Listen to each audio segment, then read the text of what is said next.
कि गुड्डू सिंह चाहते हैं कि पार्टी छतरपुर से जो ऐलान किया गया प्रत्याशी है उसका नाम बदले। जो भाजपा का निर्णय होता है, जो रणनीति होती है, वो अक्सर बदलती नहीं है। दुख है इस बात का, ठेस लगी है इस बात से, पार्टी के इस फैसले से। निश्चित रूप से आपकी क्या सोच है? वो टिकट यहाँ से दी जाए। आपने जो काम किया था और उस काम के बदले भाजपा ने आपको खारिज कर दिया, इसलिए हम अपनी बात पहुँचाने का प्रयास कर रहे हैं। मध्य प्रदेश में नवंबर के आखिरी सप्ताह में होने वाले विधानसभा चुनावों के काफ़ी पहले भारतीय जनता पार्टी ने प्रदेश की 39 सीटों पर अपने प्रत्याशियों का ऐलान कर दिया है। ये काफ़ी वर्षों बाद मध्य प्रदेश में हुआ है कि इतने वक्त पहले प्रत्याशियों की घोषणा हो गई है। इसे भाजपा का रणनीतिक कदम बताया जा रहा है, लेकिन इस कदम के कारण प्रदेश की कई सीटों पर भाजपा के भीतर ही अंतर्कलह उपज रहा है और इन सीटों पर काफ़ी चर्चा बढ़ गई है। इन्हीं में से एक सीट है मध्य प्रदेश की छतरपुर विधानसभा सीट, जहां पर भारतीय जनता पार्टी ने पूर्व मंत्री ललिता यादव को अपना प्रत्याशी बना दिया है। ललिता यादव के पहले इसी सीट पर 2018 में अर्चना सिंह ने चुनाव लड़ा था और वे तब तकरीबन 3000 वोट से ये चुनाव हारी थीं। वे 5 वर्षों तक इस क्षेत्र में लगातार सक्रिय रहीं और इसके बाद भाजपा ने उनका टिकट काट दिया। टिकट कटने के अगले दिन बाद एक कार्यक्रम के दौरान अर्चना सिंह जनता को संबोधित करते हुए भावुक हो गईं। भावुक होने की ये तस्वीरें प्रदेश स्तर पर वायरल हुईं और छतरपुर विधानसभा चर्चा में आ गई। छतरपुर में अर्चना सिंह को प्रत्याशी नहीं बनाए जाने के कारण उनके समर्थक सड़कों पर भी उतरे, विरोध प्रदर्शन किया। बी सपोर्ट अर्चना सिंह के नाम से एक अभियान भी चलाया गया। हाल ही में छतरपुर विधानसभा में अर्चना सिंह के समर्थन में एक मिस्ड कॉल अभियान भी शुरू हुआ है। इस तमाम राजनीतिक उठापटक के बीच अर्चना सिंह के पति पुष्पेंद्र प्रताप सिंह, जो कि भारतीय जनता पार्टी के पूर्व जिला अध्यक्ष भी रहे हैं, उनसे बात करते हैं। उनका एक वर्ग है, उनके एक कैडर है जो उन्हें सुनना चाहता है कि इस स्थिति में वो क्या रणनीति बना रहे हैं, इसलिए उनसे बात करते हैं। हमारे साथ पुष्पेंद्र प्रताप सिंह गुड्डू भैया मौजूद हैं। पहली बात तो ये कि जो फैसला पार्टी ने लिया है, उस फैसले को आपके समर्थक तो सिरे से खारिज कर रहे हैं, गलत बता रहे हैं। आपकी क्या सोच है?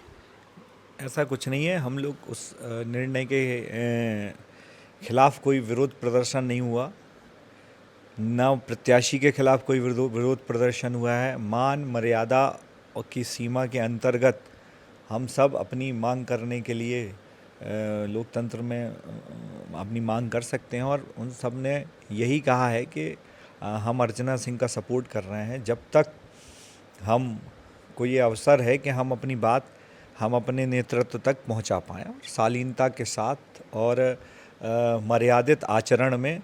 तो वो वी सपोर्ट अर्चना सिंह अभियान चल रहा है, जिसको विरोध प्रदर्शन का नाम दिया गया, क्योंकि उसमें कहीं कोई विरोध जैसी चीज़ नहीं थी। वो विरोध हम लोग कांवड़ यात्रा के नाम से निकले तो उसको शक्ति प्रदर्शन, उसमें बहुत सारे लोग आए।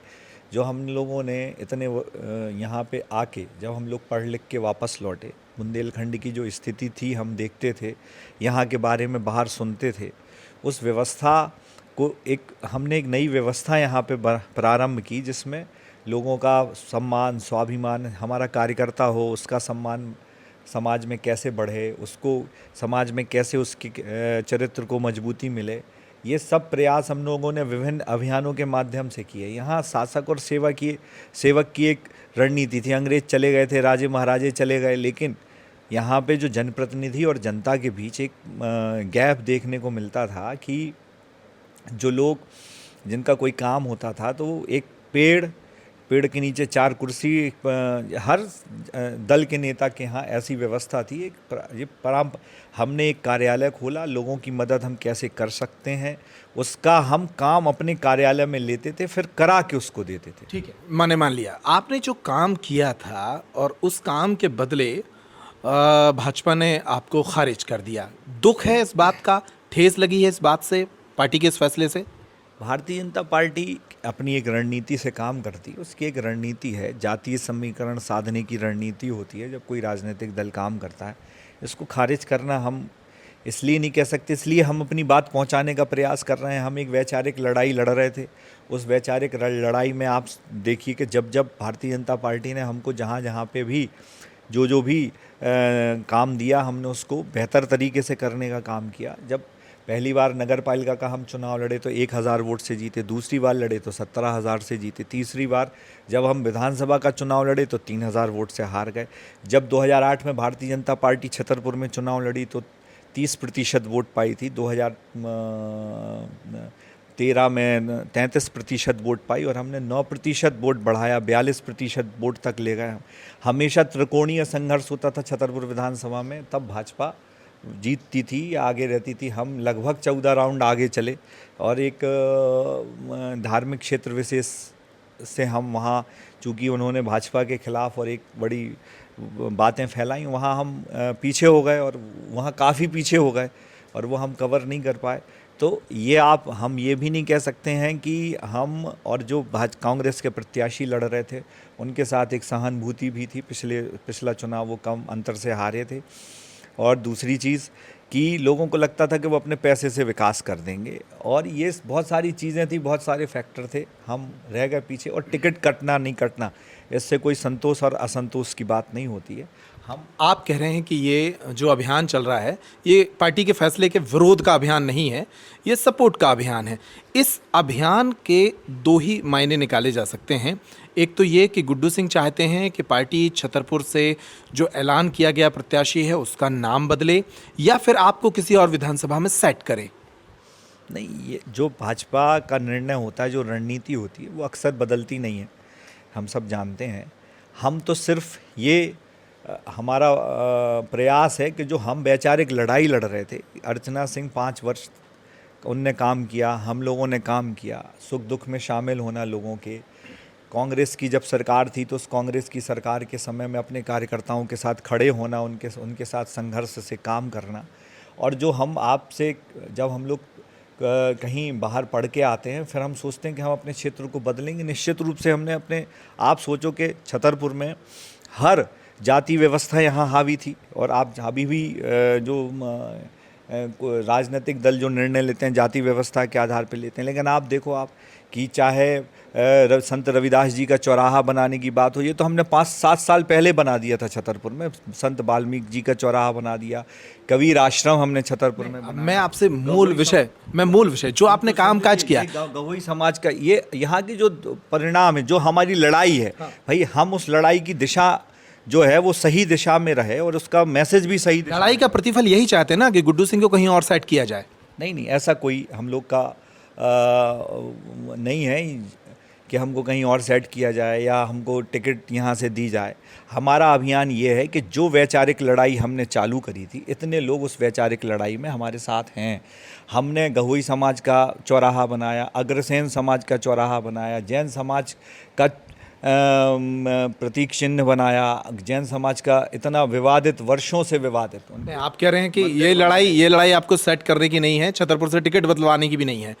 फिर ये लड़ाई, इस मूवमेंट को एक स्थिति पर जाकर ख़त्म होना है क्या? आप कहीं और नहीं जा रहे हैं, कहीं चुनाव नहीं लड़ रहे हैं, आप प्रत्यक्ष रूप से कोई काम राजनीतिक क्षेत्र में इस चुनाव के दौरान नहीं कर रहे हैं क्या? नहीं, ये अलग बात है। जब आप लोगों की जन भावनाओं के अनुसार हमको राजनीतिक जीवन में काम करना चाहिए। अगर लोगों की जन भावनाएं ये उभर के सामने आएंगी कि उस वैचारिक लड़ाई को जो हमने प्रारंभ की है, देखिए जो भाजपा के रणनीतिकार हैं वो उनकी अलग रणनीति है और हम भी कहीं भाजपा को नुकसान पहुंचाना नहीं चाहते हैं। लेकिन हम अपने जो लोग हैं, जो वैचारिक अधिष्ठान हमने बुंदेलखंड में चालू किया और बुंदेलखंड के लिए जो आवश्यक भी था, देखिए हम विकास एक चीज़ होती है, विकास आपने कैसे किया, जो यहाँ की कुरीतियाँ होती हैं, जो पिछड़े इलाकों की कुरीतियाँ हैं, हमने उसमें काम किया। जैसे आप 2 मिनट सुन लीजिए, जैसे जब शासक और अंग्रेज़ चले गए, राजे महाराजे चले गए, हम वहाँ पे थे और आप देखो कि जब कोई गरीब आदमी कहीं जाता था काम कराने को तो उसको बाहर बैठ के, और छोटा सा काम हो जाता तो बड़ा उसको ऐसा फील कराया जाता था कि आपका बड़ा काम हो गया। हमने एक ऑफिस खोल के उस गरीब आदमी की मदद करने की कोशिश करी, ये भावना चलाई कि जो जनप्रतिनिधि है वो कोई शासक नहीं है, वो आपके बीच से आपने अपने कामों को कराने के लिए एक व्यक्ति को तैयार किया है। अमूमन जो विकसित क्षेत्रों में होता है वहाँ पे कोई जनप्रतिनिधि ऐसा व्यवहार किसी के साथ नहीं कर सकता जैसा हमारे बुंदेलखंड के क्षेत्रों में प्रचलित था। कुछ लोगों ने उसको सामंती व्यवस्था का नाम दिया।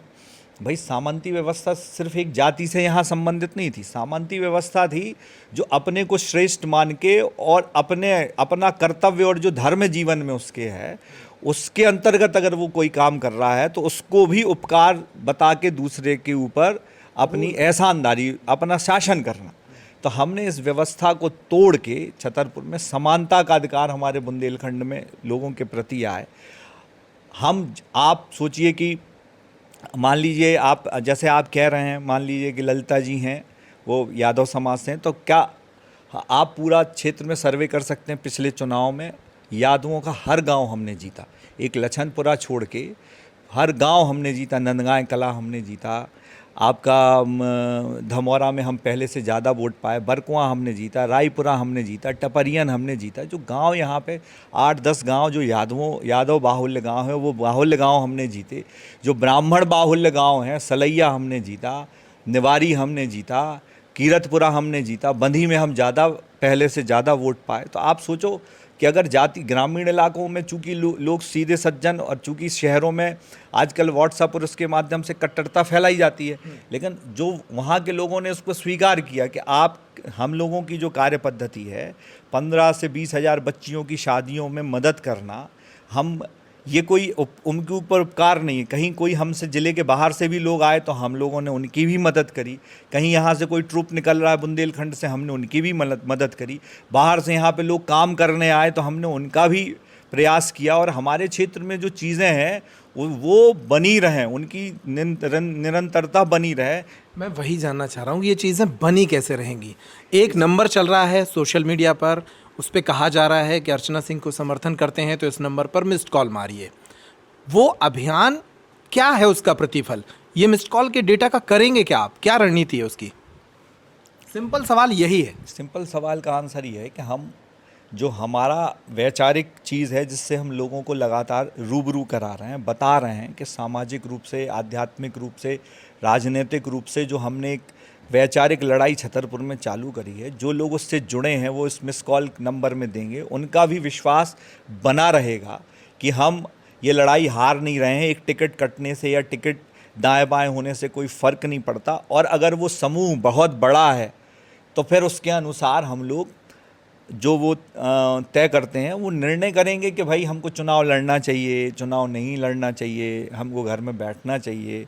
अगर बहुत सारे लोगों का एक समूह आता है, देखिए ये देश जो है ये भारत है, मध्य प्रदेश है, कहीं पे भी आप जहाँ पे भी लोकतंत्र है वो चलता तो आखिर जनता की राय से ही है। मैं पॉइंट पे आ गया। आप कह रहे हैं कि एक बहुत बड़ा समूह अगर इस मिस्ड कॉल मूवमेंट के दौरान आपके साथ जुड़ गया और उस समूह ने कहा कि गुड्डू सिंह के साथ गलत हुआ है, अर्चना सिंह के साथ गलत हुआ है, उन्हें चुनाव लड़ना चाहिए, तो अर्चना गुड्डू सिंह चुनाव लड़ेंगे इस स्थिति में भी कि उन्हें भाजपा ने टिकट नहीं दिया है? नहीं, हम अपने वरिष्ठों के सामने ये सब तथ्य रखेंगे कि ये हमारे सामने ये चीज़ें हैं और उसके अनुसार फिर हमको क्या जवाब मिलता है उसके अनुसार हम ये निर्णय करेंगे। जनता ने चाह लिया कि आप निर्दलीय चुनाव लड़ें। जनता तो फिर सबसे बड़ी है, जनता जब चाहती है तो फिर चीज़ों को परिवर्तित कर देती है। तो ये लेकिन मतलब विकल्प खुला है आपके चुनाव लड़ने का, विकल्प तो अभी भी खुला है छतरपुर विधानसभा से। ये विकल्प अभी सब परिस्थितियों पर निर्भर करता है। हमने एक अनूठा कदम उठाया है कि आप मिस कॉल से समर्थन करो अर्चना सिंह का। हमने जो वैचारिक चीज़ है, हमने जो काम, सिर्फ विकास के काम की बात नहीं होती है, जो चीज़ें यहाँ पे चलनी थी उन चीज़ों को हमने क्या परिवर्तन किया। जब हम 2008 में आए थे तो यहाँ पे क्या था, 2008 में कितने लोग सामाजिक जीवन में काम करते थे, लोगों की मदद करते थे, खाना कौन खिलाता था, पानी कौन पिलाता था, दवाई कौन कराता था, ये सब चीज़ें 2013 में 15 वर्ष के छतरपुर के लोग समझेंगे, जानेंगे। और छतरपुर के नहीं, सब जगह अगर आज ये वैचारिक चीज़ स्थापित हो जाएगी तो कल के दिन जो राजनीतिक दल हैं वो इस तरीके के निर्णय करेंगे कि सेवा किसने ज़्यादा करी, किसने अपने क्षेत्र में जाके लोगों के बीच का दुख दर्द बांटा है, किसने आज जाके आपका आपके बीच में काम किया। कोई भाजपा की बात नहीं है, ये सब देखो कहीं ना कहीं से कहीं कभी ना कभी कोई चिंगारी जलनी चाहिए। जब ये चिंगारी जलेगी, हम आप चिल्लाते रहेंगे कि बुंदेलखंड पिछड़ा है। जब इस आधार पर निर्णय नहीं होंगे कि आप किस जो यहाँ के काम करने वाले जनप्रतिनिधि हैं, अगर वो विधायक बना है तो उसने कितने विकास कार्य किए हैं, सामाजिक कार्य भी उसने किए हों। ये ऐसा नहीं कि सामाजिक किए विकास नहीं किए, विकास किए सामाजिक नहीं किए, धार्मिक किए धार्मिक काम नहीं किए। तो हर क्षेत्र में उसकी कितनी उपस्थिति है। जब लोग इस आधार पे देखो, कई जगह आप देखिए कि बड़े बड़े जो अच्छे और बड़े शहर हैं, वहाँ पे क्यों इस आधार पे चयन होता है कि प्रत्याशी का, कि ये कितना उसका हमारे बीच में आना जाना है, कितना उसको मुद्दों की समझ है, कितना वो अपने क्षेत्र के मुद्दों के लिए लड़ता है। आज हम जैसे अभी अभियान चला रहे थे, हमारे क्षेत्र में गायों की समस्या चल रही है, तो हमने अभियान चलाया कि भाई हम अगर विधायक बनेंगे तो हम ये बरकुआं के आसपास 3200 एकड़ ज़मीन है, यहाँ सरकार से मांग करेंगे कि गौ अभ्यारण्य बनाया जाए। हम अगर विधायक बनेंगे तो हम ये कोशिश करेंगे कि हमारे क्षेत्र में जो रोज़गार में इतने सारे खनिज हैं, यहाँ पे उनकी फैक्ट्री लगाई जाए। आप सोचो कि एक मेडिकल कॉलेज की मांग करी, छतरपुर में मिल गया मेडिकल कॉलेज, लेकिन क्या रोजगार के क्षेत्र में बात नहीं होनी चाहिए? हमारे इतने सालों से सरकारें सब अच्छा काम कर रही हैं, कांग्रेस ने भी अच्छा ही किया। ये सब काम तो आप कर रहे थे,